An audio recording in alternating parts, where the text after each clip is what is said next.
नमस्कार, बहुत स्वागत है आपका। मैं हूं आपके साथ विवेक शुक्ला। सीधे आपको ले चलते हैं राजधानी लखनऊ, जहां पर मुख्यमंत्री योगी आदित्यनाथ भूजल सप्ताह का समापन कार्यक्रम में पहुंचे हुए हैं, संबोधित कर रहे हैं। वहां के विभिन्न संगठनों ने बहुत अच्छा काम किया है। राजस्थान में जो सबसे कम वर्षा होती है वो जैसलमेर है, और जैसलमेर में जल संरक्षण के कार्य वहां के लोगों ने आज से नहीं 400, 500, 700 वर्ष पहले एक एक बूंद वर्षा की कैसे संरक्षित की जा सकती है उसका मॉडल उन्होंने वहां पर करके दिखाया है। और इसीलिए मुझे लगता है कि उत्तर प्रदेश के अंदर जब कुछ डरावनी रिपोर्ट आई थी, और खासतौर पर जहां पर जब हम लोग प्रत्येक भारतवासी प्रातःकाल उठने के साथ ही अपनी 7 पवित्र नदियों का स्मरण करते हैं,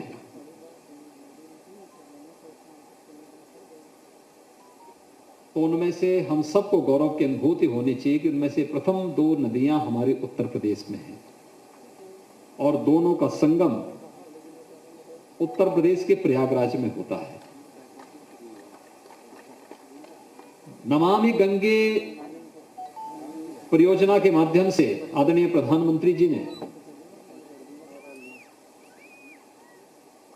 गंगा नदी और उसकी सहायक नदियों की निर्मलता के लिए जो अभियान प्रारंभ किया, आज उसके सार्थक परिणाम सामने आए हैं। जो चुनौती हमारे सामने है, और उन चुनौतियों के कारण ही आज जो स्थिति है, उसमें से एक समय ऐसा भी आया था जब प्रदेश के अंदर 287 विकास खंड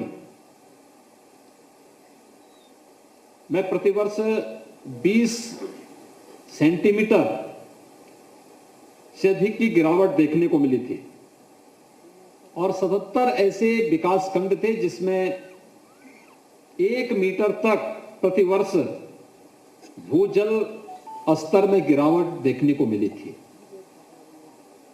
आप अनुमान कर सकते हैं कि हम कहां जा रहे हैं। सन 2000 में 745 विकासखंड ऐसे थे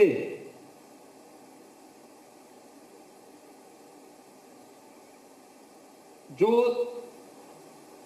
यानी लगभग 825 में से 823-24 में से 745 विकासखंड ऐसे थे जो सुरक्षित स्थिति में थे, लेकिन इनकी संख्या घटी है। यह सच है कि पिछले 4-5 वर्षों के दौरान जो कुछ प्रयास किया है, तो क्रिटिकल से हम उसको सेमी क्रिटिकल तक तो पहुंचाए हैं। जो एकदम डार्क जोन में आ चुके थे, उससे उसको उभारने का कुछ प्रयास हुआ है, लेकिन पिछले 20 वर्षों के डाटा आंकड़ों को अगर जब हम देखते हैं, तो 20 वर्षों के आंकड़े एक डरावनी तस्वीर इस क्षेत्र में हमारे सामने प्रस्तुत करती हैं। और इसलिए जल संरक्षण की इस आवश्यकता को ध्यान में रख करके ही जब आदरणीय प्रधानमंत्री जी ने 2019 में पूर्व प्रधानमंत्री स्वर्गीय अटल बिहारी वाजपेयी जी के जन्मदिन के अवसर पर अटल भूजल योजना का शुभारंभ किया था, तो प्रदेश के जिस 10 जनपदों को इसके लिए चयन किया गया था, उन 10 जनपदों के साथ ही प्रदेश के अंदर सभी 75 जनपदों में और सभी 826 विकास खंडों में हम इसे एक साथ लागू करेंगे, इस विश्वास के साथ यह भूजल योजना को लागू करने का जो कार्यक्रम बना था, आज उसके कुछ सार्थक परिणाम देखने को मिल रहे हैं। लेकिन हमें इसमें बहुत कुछ अभी करना है। मुझे 2 वर्ष पहले चित्रकूट में जाने का अवसर प्राप्त हुआ था। मैंने वहां पर भी एक मॉडल देखा था, जो कैसे हम वर्षा के जल के संचयन की बेहतर व्यवस्था कर सकते हैं। मैंने वाराणसी में भी देखा था, वाराणसी मॉडल के रूप में हम लोगों ने इसे लिया था कि अक्सर हम देखते हैं कि हैंडपंप हम लोग पानी निकालने के लिए उपयोग करते हैं। एक समय के बाद वो हैंडपंप निष्प्रयोज्य हो जाता है। उस हैंडपंप का उपयोग वर्षा जल के संचयन की दृष्टि से कैसे हो सकता है, एक मॉडल वाराणसी में भी इसका एक बनाया था। अलग अलग क्षेत्र में अलग अलग प्रकार के मॉडल बनाए जा सकते हैं, हम सब भी उसमें सहभागी हो सकते हैं।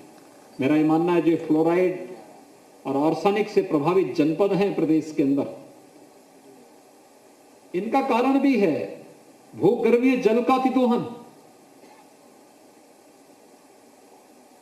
अगर एक समय के साथ हम जल संरक्षण की बेहतरीन तकनीक को अपना करके अपने स्तर पर इस प्रयास को आगे बढ़ाना प्रारंभ करेंगे, आप देखना खारा पानी की समस्या का समाधान हो जाएगा, आर्सेनिक और फ्लोराइड से जुड़ी हुई समस्या का समाधान हो जाएगा। और अगर शुद्ध पेयजल किसी व्यक्ति को पीने के लिए प्राप्त हो रहा है तो उसकी आधी से अधिक बीमारी भी समाप्त हो जाएगी। मैंने इन बातों को देखा है, बहुत नजदीक से मैंने महसूस किया है। मुझे पूर्वी उत्तर प्रदेश से 5 बार सांसद रहने का अवसर प्राप्त हुआ था और मैं इस बात को देखता था वहां पे कि पूर्वी उत्तर प्रदेश के 7-8 जनपद ऐसे थे जहां पर हर वर्ष इंसेफ्लाइटिस से मौतें होती थी। जुलाई से लेकर के नवंबर तक 1,500 से लेकर 2,000 मौत बच्चों की होती थी, व्यापक पैमाने पे होती थी। कोई उपचार नहीं था। सरकार के कानों में जूं भी नहीं रेंगता था, हम लोग चिल्लाते रहते थे। ये सिलसिला 40 वर्षों तक चलता रहा। 21 वर्षों तक तो किसी सरकार ने इसका संज्ञान भी नहीं लिया। 1998 में जब पहली बार मैं सांसद बना था तो मैं मेडिकल कॉलेज के विजिट में गया था और मैंने देखा वहां पर एक एक बेड में 4-4 बच्चे लेटे हुए हैं। उनकी मौत हो जाती थी, कोई पूछने वाला नहीं था। अगर उपचार से थोड़ा कोई ठीक हो भी गया तो शारीरिक या मानसिक रूप से कभी ठीक नहीं हो पाता था, दिव्यांग हो जाता था। 40 वर्षों से ये सिलसिला चलता रहा। 2017 में जब हम लोग आए, प्रदेश में भारतीय जनता पार्टी नेतृत्व की सरकार बनी, तो मेरे सामने एक चैलेंज था, क्योंकि मैं स्वयं ही 1997-98 से इसके खिलाफ लड़ता रहा। संसद के सत्र में, हर सत्र में इस मुद्दे को उठाता था। उपचार के लिए मांग करता था, टीकाकरण की मांग करता था, लेकिन उपचार है क्या किसी को पता भी नहीं था। इसमें लगातार काम करते करते अंत में मैं इस निष्कर्ष पर पहुंचा था कि हम लोगों को यहां की जीवन पद्धति को, व्यक्ति को अपने जीवन पद्धति को थोड़ा बदलना पड़ेगा। और इसका कारण क्या है? 2017 में हम लोग आए, तो 17 में आने के बाद मैंने स्वास्थ्य की सुविधाओं को वहां पे स्ट्रेंथन तो करने का प्रयास किया ये, लेकिन मैं इससे भी महत्व इस बात को मानता था कि हमें वहां पे लोगों की सामान्य दिनचर्या और उनकी कार्य पद्धति में, उनके रहन सहन की पद्धति में थोड़ा बदलाव करना पड़ेगा। रहन सहन और सामान्य जीवन पद्धति में क्या बदलाव हो सकते हैं, इस पर जब मैंने अंतर विभागीय समन्वय समिति बनाई तो 2 चीजों पर हमने फोकस किया था। एक स्वच्छता पर और दूसरा शुद्ध पेयजल पर। हम लोग इस निष्कर्ष पर पहुंचे थे कि अगर साफ सफाई है और शुद्ध पेयजल की आपूर्ति है तो इस बीमारी को नियंत्रित किया जा सकता है। स्वच्छ भारत मिशन के अंतर्गत जब इस अभियान को आगे बढ़ाया गया, हर घर में जिसके पास अपना स्वयं का टॉयलेट नहीं था, एक एक टॉयलेट उपलब्ध कराया गया। स्वच्छ भारत मिशन के अंतर्गत हर परिवार के पास एक एक टॉयलेट बनना, और जो संभावित क्षेत्र थे जहां पर जिन गांवों में, जिन मोहल्लों में इस प्रकार के बच्चे निकलते थे, उन क्षेत्रों में पाइप पेयजल की स्कीम को लागू करना। पाइप पेयजल की स्कीम को वहां पे हमने लागू किया। जहां पर पाइप पेयजल की स्कीम में देर थी, तो वहां पर हम लोगों ने पेयजल के लिए कुछ अवेयरनेस के कार्यक्रम भी बनाए। वे ठीक है, हैंडपंप ही है, लेकिन इस पानी को उबाल करके आप पीजिए, जल का दुरुपयोग रोकिए। अब आश्चर्य करेंगे कि 40 वर्षों से जो समस्या एक समस्या बनी हुई थी, हर वर्ष 1200, 1500, 2000 तक बच्चों की मौत होती थी, 3 वर्ष में मौत के आंकड़े घट करके 95% कम हो गए हैं। अब आश्चर्य करेंगे, वहां पर इंसेफ्लाइटिस से मैं इस बार 2 बार वहां से विजिट करके आ गया हूं। इस समय कोई नहीं कह रहा है वहां पे कि इंसेफ्लाइटिस कोई मुद्दा ही नहीं इस समय वहां। और केवल उसी में नहीं, आखिर डायरिया का कारण क्या है? बहुत सारी ऐसी जलजनित बीमारियां होंगी, लेकिन ये शुद्ध पेयजल आपको मिलेगा तब जब आपके पास जल संरक्षण के लिए उचित जल संसाधन होगा, और उस पर हमें ध्यान देना होगा।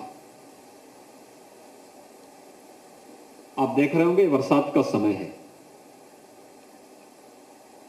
खूब बारिश होती है और बरसात का ज्यादातर पानी बह करके निकल जाता है।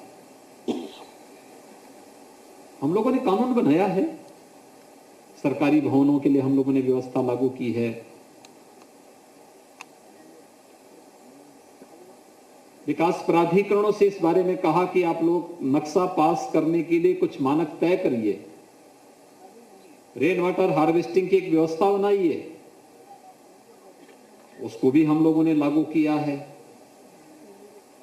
लेकिन कोई भी कार्यक्रम, कोई भी अभियान तब तक सफल नहीं हो सकता जब तक कि वह जन आंदोलन का हिस्सा न बने। एक एक नागरिक की सहभागिता जब तक उसके साथ नहीं जुड़ जाती है, तब तक उसको सफलता की ऊंचाइयों तक ले जाना हमेशा एक चैलेंज होगा, एक चुनौती बनी रहेगी। और यह जो आयोजन है भूजल सप्ताह का, यह इसी के साथ जोड़ करके हम लोगों ने बनाया है। अनेक इसके आयाम हो सकते हैं। बहुत सारी जगह जो पुराने तालाब थे, उन तालाबों के संरक्षण की, उनकी फिर से खुदाई की, खेत तालाब की योजना बुंदेलखंड में, प्रदेश के अंदर अन्य जगहों पे लागू की गई। चेक डैम के माध्यम से भी बहते हुए पानी को, बहाव को रोक करके जल संरक्षण के कुछ नए उपाय अपनाने के प्रयास हुए हैं। रेन वाटर हार्वेस्टिंग के माध्यम से इन कार्यक्रमों को आगे बढ़ाने के कार्यक्रम हुए हैं।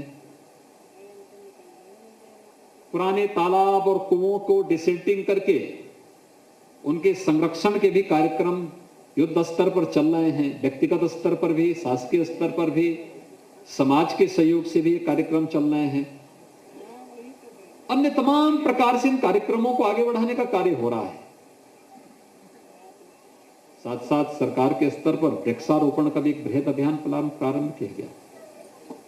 मुझे बताते हुए प्रसन्नता है कि हम लोगों ने 2017 से अब तक प्रदेश के अंदर जुलाई प्रथम सप्ताह में वृक्षारोपण महाअभियान के कार्यक्रम के तहत लगभग 100 करोड़ वृक्षों का अब तक प्रदेश के अंदर उन्हें लगवाने की कार्रवाई संपन्न की है। हर बार उसकी संख्या बढ़ती गई। कोरोना कालखंड में विगत वर्ष भी और इस वर्ष भी, विगत वर्ष लगभग 26 करोड़ वृक्षारोपण हुए हैं, और इस वर्ष कोरोना के बावजूद भी 30 करोड़ से अधिक वृक्षारोपण का कार्यक्रम सफलतापूर्वक प्रदेश के अंदर संपन्न हुआ है। अभी मैं जल पुरुष से बात कर रहा था, राजेंद्र सिंह जी ने इस क्षेत्र में बहुत अच्छा काम किया और उनकी चिंता भी है। क्या हम गंगा जी के तटवर्ती क्षेत्रों में कुछ कार्य कर पाएंगे?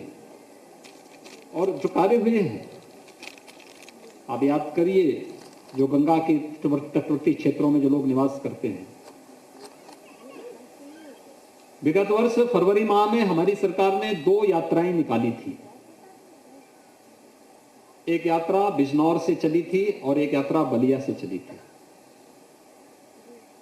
इन 2 यात्राओं के माध्यम से गंगा नदी की पवित्रता और निर्मलता को बनाए रखने के लिए, आदरणीय प्रधानमंत्री जी के संकल्प के साथ जुड़ने के लिए हम लोगों ने इस कार्यक्रम को आगे बढ़ाया था। उसमें अनेक प्रकार के कार्यक्रम हम लोगों ने रखे। एक जागरूकता का रखा था, दूसरा गंगा जी के तटवर्ती क्षेत्रों में जितनी भी खेती बाड़ी होगी, क्या हम उस खेती को जैविक खेती के साथ जोड़ करके आगे बढ़ा सकते हैं। सरकार ने उसके लिए एक अलग से स्कीम बनाई। जो भी किसान अपने खेतों में खेत के मेड़ पर फलदार वृक्ष लगाना चाहेगा, हम वृक्ष फ्री में देंगे। गंगा जी के तटवर्ती क्षेत्र में एक निश्चित दूरी तक के खेतों में जो केवल फलदार वृक्ष लगाएगा और इस बात के साथ कि सभी बिना किसी केमिकल और फर्टिलाइजर के जैविक पद्धति से इस बागवानी को आगे बढ़ाना चाहता है, सरकार ने 3 वर्ष तक उसे अनुदान के साथ जोड़ने के लिए और फ्री में फलदार वृक्ष उपलब्ध कराने के लिए उनको अपने साथ जोड़ा है। इसके साथ ही सरकार ने यह भी तय किया, गंगा के तटवर्ती क्षेत्रों में और अन्य प्रमुख नदियों के तटवर्ती क्षेत्रों में व्यापक वृक्षारोपण हो। वृक्षारोपण एक अभियान, एक औपचारिकता न बने। छायादार वृक्ष हों, फलदार वृक्ष हों, औषधि युक्त वृक्ष भी हो सकते हैं, इमारती लकड़ियों के भी हो सकते हैं। जो एक औपचारिकता होती थी कि यूकेलिप्टस लगा दो, पॉपुलर लगा दो, उसी को गिन लेते थे। हम लोगों ने कहा नहीं, यूकेलिप्टस और पॉपुलर को इससे बाहर कर दीजिए। इसको इंडिविजुअल अगर किसी को लगाना है वो अपना लगाए, सरकार देगी। पीपल, बगत, बाकड़, नीम, बीजू आम या फिर उस प्रकार के वृक्षों को देगी और वो पौध हमारी नर्सरियों में तैयार होगा।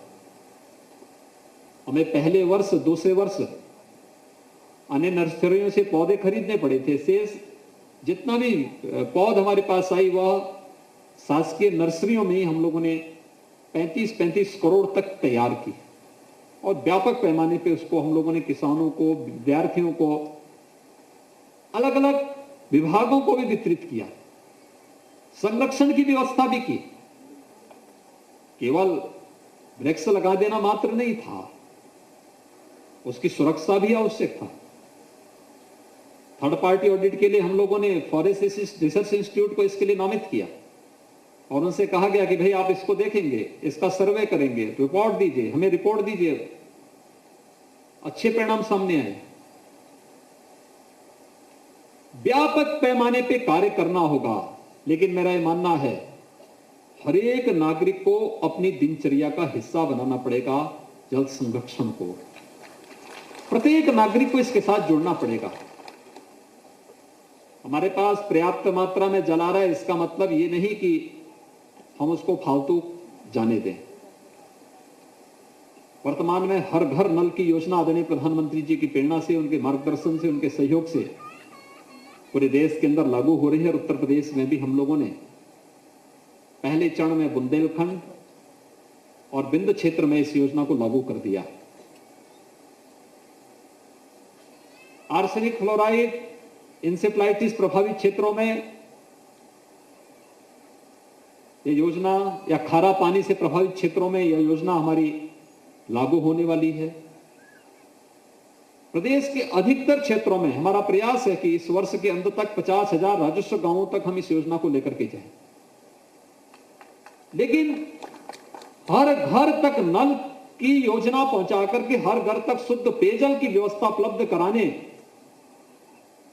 के साथ ही आपकी जिम्मेदारी और प्रत्येक नागरिक की जिम्मेदारी भी बनती है कि हमारे घर में नल का पानी आ गया तो इसका मतलब ये नहीं कि हम दिन भर नल का पानी खुला छोड़ के रखते हैं।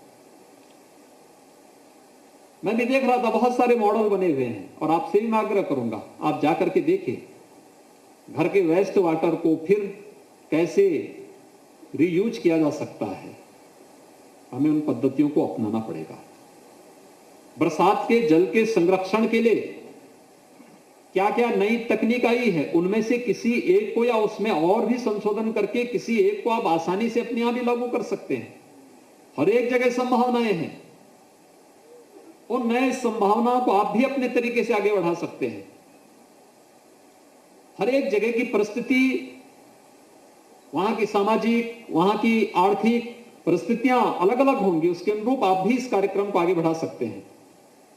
और मुझे लगता है अगर ये कार्यक्रम आपका आगे बढ़ेगा तो हम लोग, जब तक गंगा मैया की, यमुना मैया की कृपा है, प्रदेश के अंदर पर्याप्त मात्रा में जल संसाधन हमारे पास मौजूद है, ये सभी कृपा जब तक हम पर बनी हुई है तब तक उत्तर प्रदेश देश का समृद्धतम राज्यों की ओर अग्रसर होने की दिशा में जो कदम बढ़ा रहा है वो सफलतापूर्वक आगे चलेगा।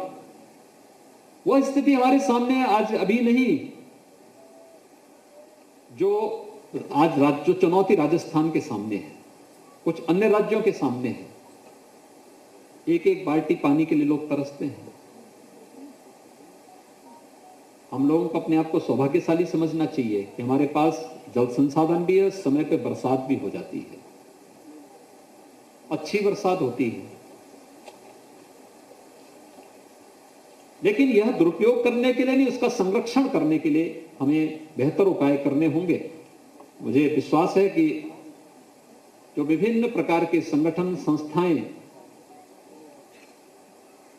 इस क्षेत्र में कार्य कर रही हैं, वे सफलतापूर्वक अपना एक नया मॉडल खड़ा करके बताएंगे।